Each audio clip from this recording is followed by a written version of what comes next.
ditebang habis, gundul, tidak bersisa, tidak ada pohonnya. Siapa yang mau memproduksi oksigen? Tidak tanahnya, tidak oksigennya yang diperintahkan untuk mengelola, memelihara, memanfaatkan hutan, menghindari atau memperkecil resiko terjadinya musibah. Dan jangan lupa like dan subscribe.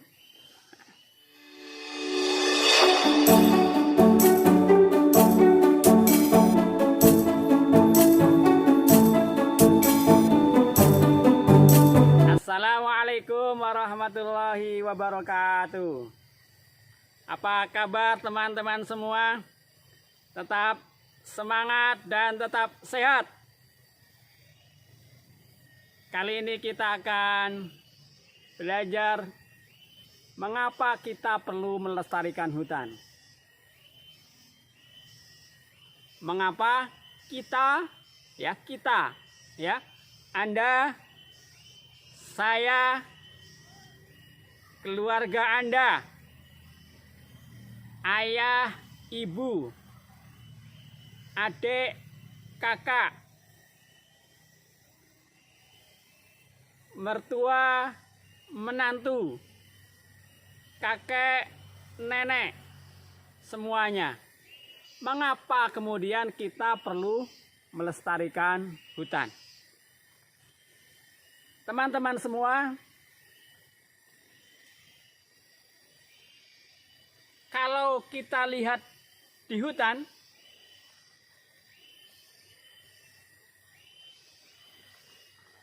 ada apa di hutan?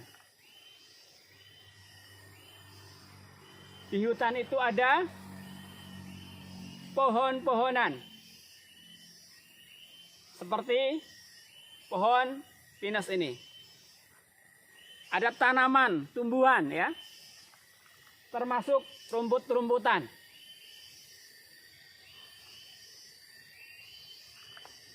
Ini yang biasanya kita lihat ketika kita berada di hutan. Ketika kita masuk ke hutan. Ataupun dari kejauhan ketika kita melihat sebuah kawasan hutan. Yang terlihat pertama kali biasanya adalah pohonnya, tanamannya, tumbuhannya. Dapat dikatakan pohon, tanaman ini mendominasi hutan. Kalau lahan tidak ada tanamannya, hutan tidak ada pohonnya, waduh, apa yang bisa kita nikmati? Apa yang bisa kita rasakan? Tentu berbeda kalau kita melihat lahan yang kemudian ditanami dengan pohon-pohonan, dengan tanaman, dengan lahan yang dibiarkan kosong, lahan yang tandus, lahan yang gersang. Dilihat mata kita saja, tentunya lebih enak kita memandangnya ketika lahan itu hijau. Lahan itu ada tanamannya, lahan itu ada pohonnya. Jadi sangat disayangkan kalau kemudian ada lahan, ada tanah yang dibiarkan kosong. Apalagi sampai kemudian hutan ditebang habis, gundul, tidak bersisa, tidak ada pohon-pohonannya, tidak ada tanamannya. Sekali lagi, di hutan kita ketemu dengan pohon. Ada pohonnya, ada tanamannya.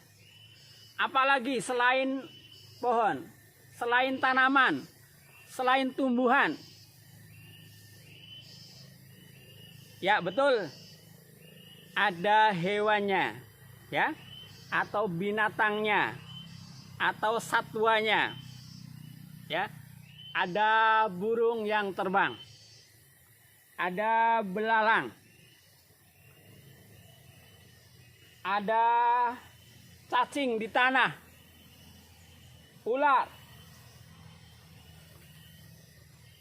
Ya. Hutan merupakan tempat hidup bagi hewan. Tempat bermain bagi hewan. Tempat mencari makan untuk hewan, binatang, satwa.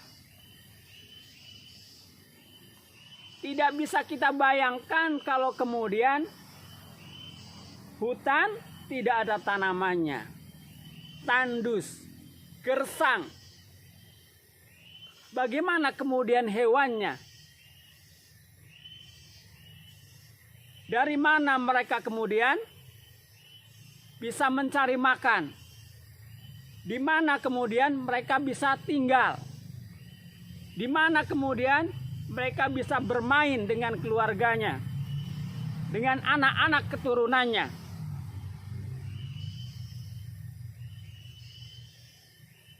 Sudah ketemu dua. Di hutan itu ada pohon, ada hewan, ada tanaman, ada hewan, ya. Dua. Ini yang sering kali kemudian disebutkan. Yang sering kali orang kemudian tahu bahwa di hutan itu ada tanaman, ada pohon, dan ada hewannya. Kemudian selain itu masih ada yang lainnya. Masih ada benda-benda mati yang tidak hidup. Kalau dulu kita pernah belajar ada biotik dan abiotik. Ada yang hidup, ada yang mati. Yang hidup, yang biotik itu tadi, tanaman dan hewan. Sekarang ada yang abiotiknya, yaitu contohnya adalah tanah yang kita injak. Tanah tempat tumbuh pohon, tempat tumbuh tanaman, tempat berjalannya hewan-hewan, tempat bermainnya binatang, tempat mencari makannya hewan, termasuk juga tanaman. Tanaman juga butuh makanan, butuh media untuk tumbuh. Medianya adalah tanah. Selain tanah, di tanah ada, biasanya juga ada batunya. Ada apa lagi?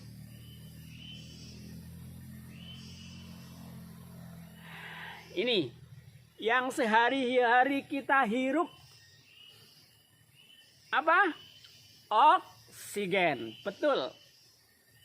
Udara, oksigen yang sehari-hari kita hirup banyak terdapat di hutan. Karena produsennya adalah tanaman. Oksigen itu produsennya adalah tumbuhan. Yang memproduksi oksigen itu adalah pohon. Manusia tidak bisa, hewan tidak bisa. Kita bisanya memanfaatkan, bernafas, menghirup oksigen. Yang kita keluarkan CO2, karbon dioksida.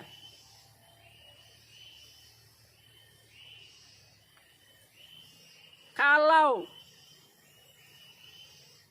tidak ada pohonnya, siapa yang mau memproduksi oksigen? Kalau kemudian hutannya rusak, pohonnya tidak ada, siapa yang kemudian mau memproduksi oksigen yang kita butuhkan setiap hari, setiap waktu, setiap jam, menit, detik, selalu kita membutuhkan oksigen. Dan itulah mengapa kemudian hutan sering disebut juga dengan paru-paru dunia.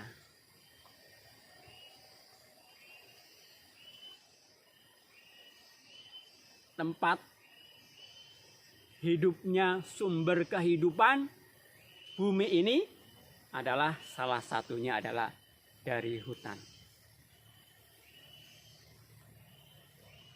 Itulah mengapa kemudian kalau kita lihat definisi hutan,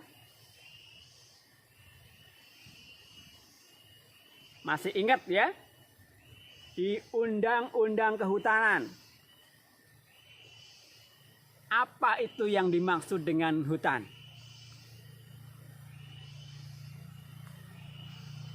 Hutan itu suatu kesatuan ekosistem. Satu kesatuan yang berupa hamparan lahan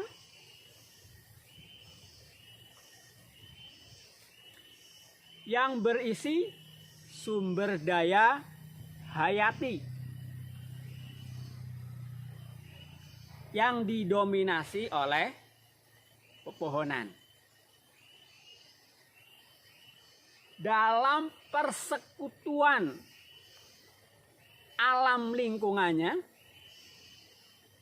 yang satu dengan yang lain, yang tidak dapat dipisahkan. Ini pengertian dari hutan menurut Undang-Undang Kehutanan. Ya, satu ekosistem, yang satu kesatuan terdiri dari sumber daya alam hayati tadi ya, yang kemudian merupakan satu kesatuan yang tidak bisa dipisahkan satu dengan yang lainnya. Ya, pohon butuh media untuk tumbuh. Satwa butuh media, dia hidup. Ada yang satwa-satwa di dalam tanah. Ada yang memanfaatkannya untuk berjalan. Ada yang memanfaatkannya sebagai tempat tinggal. Ada yang memanfaatkan untuk mencari makan. Ya, jadi satu kesatuan. Makanya kita kemudian perlu untuk melestarikan hutan. Itulah mengapa kemudian kita perlu melestarikan hutan.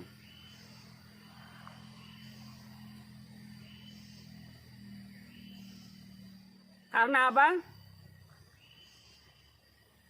Hutan ini adalah anugerah dari Allah yang luar biasa. Kita sebagai manusia ditugasi, diberi amanah oleh Tuhan yang Maha Kuasa, oleh Allah Subhanahu wa Ta'ala untuk mengelolanya.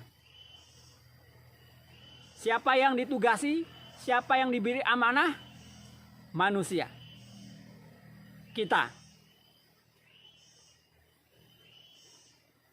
Tidak ditugasi pohon untuk memelihara hutan. Tidak ditugasi hewan untuk memelihara hutan. Tidak tanahnya, tidak oksigennya yang diperintahkan untuk mengelola, memelihara, memanfaatkan hutan.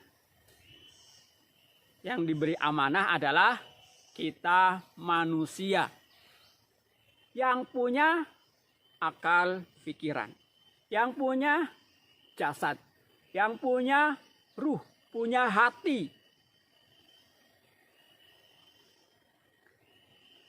Ini yang pertama mengapa kemudian kita perlu melestarikan hutan.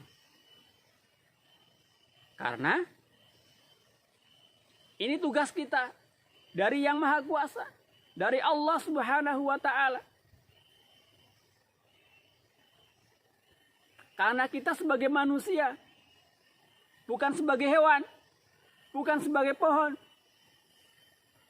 bukan sebagai gunung, bukan sebagai laut. Kita adalah manusia yang diberi amanah untuk mengelola itu. Makanya jangan disia-siakan kemudian amanah itu. Inilah mengapa kemudian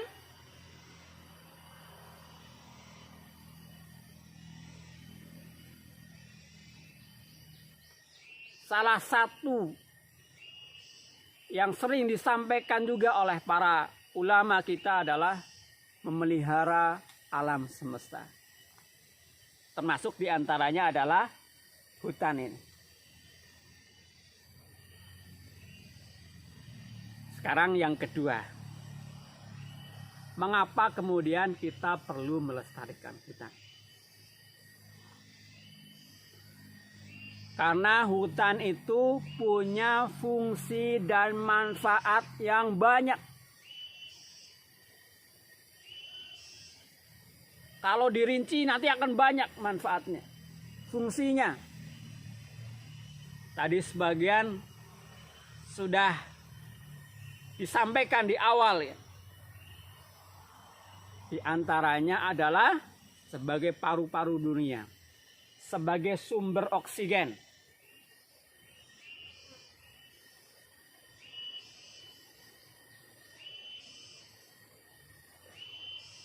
Kalau tidak ada yang memproduksi, kalau tidak ada pohonnya, yang mau memproduksi siapa?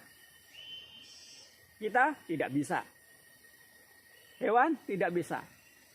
Hanya pohon, tanaman, tumbuhan yang kemudian bisa memproduksi oksigen. Selain itu apa? Misalnya manfaatnya, fungsinya yang lainnya. Pengatur tata air. Banyak kita temukan sumber-sumber mata air itu ada di hutan.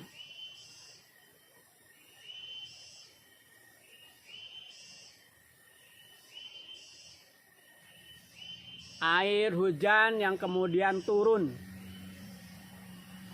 jatuh ke dalam tanah, kemudian masuk ke dalam tanah.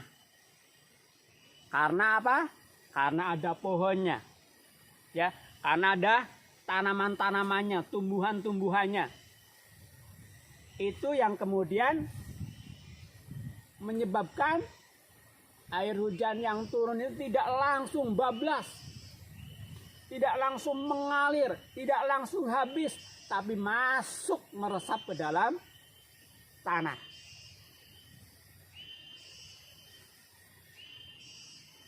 Di tanah ini ada serasah-serasah pohon. Ada jasad-jasad renik. Atas bantuan akar pohon juga, akar tanaman. Jadi tanamannya juga jasad reniknya, hewan-hewan yang ada di tanah itu kemudian membuat pori-pori tanah itu ada semakin lebar, tidak tandus, tidak padat. Kita bisa merasakan, bisa membedakan kalau tanah yang tidak ada pohonnya, tumbuhannya, itu tanahnya padat, pori-porinya hampir tidak ada, susah kemudian air itu merasuk ke dalam tanah.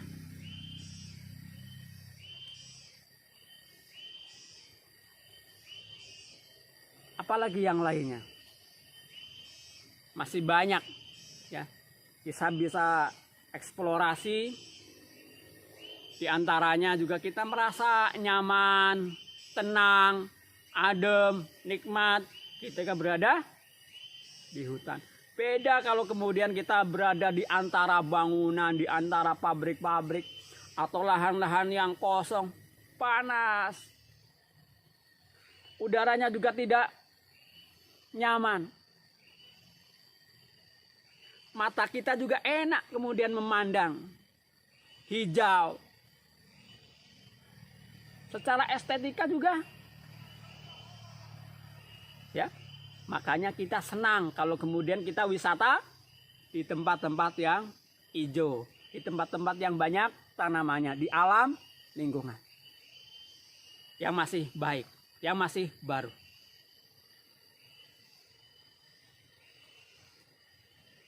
Itu ya teman-teman, 2 di antaranya. Saya yakin masih banyak. Saya contohkan yang ketiga. Ya, 3 saja ya. Yang lainnya teman-teman bisa tulis di kolom komentar. Dan jangan lupa like dan subscribe. Yang ketiga, satu lagi saja. Kita bisa menghindari atau memperkecil risiko terjadinya musibah. Ada erosi, longsor, banjir, kekeringan.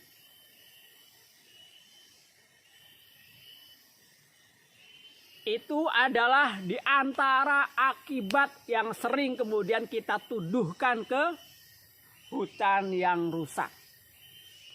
Yang sering kita kemudian asosiasi kita kemudian ketika ada longsor, banjir, kekeringan, itu adalah akibat hutannya tidak terpelihara dengan baik.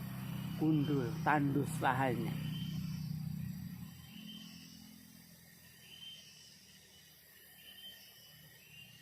Oleh karena itu teman-teman semua, mari kemudian kita bersama-sama melestarikan hutan. Tadi minimal ada 3 alasan mengapa kita harus melestarikan hutan.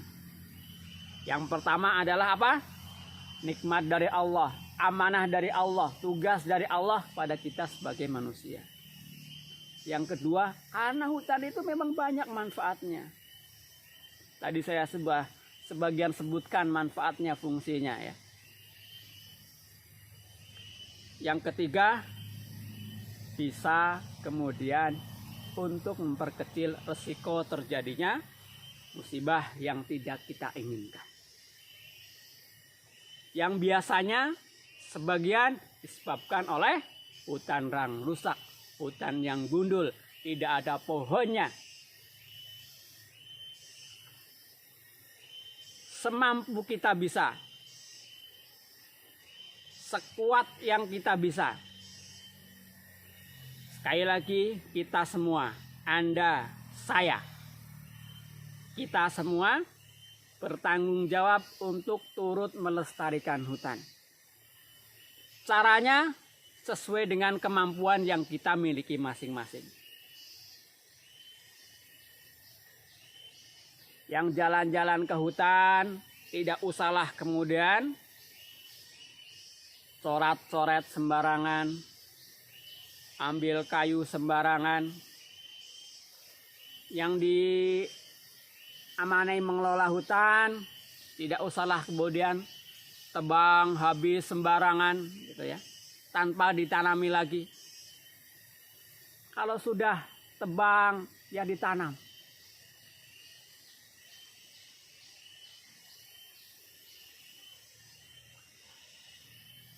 Yang tidak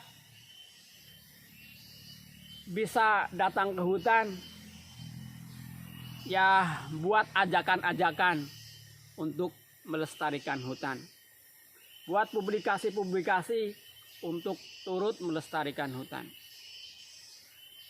Kalau kita tidak bisa melestarikan, kalau kita tidak bisa membangun hutan, jangan kemudian kita merusaknya. Demikian teman-teman semua, semoga bermanfaat apa yang kita pelajari kali ini. Salam lestari. Wassalamualaikum warahmatullahi wabarakatuh.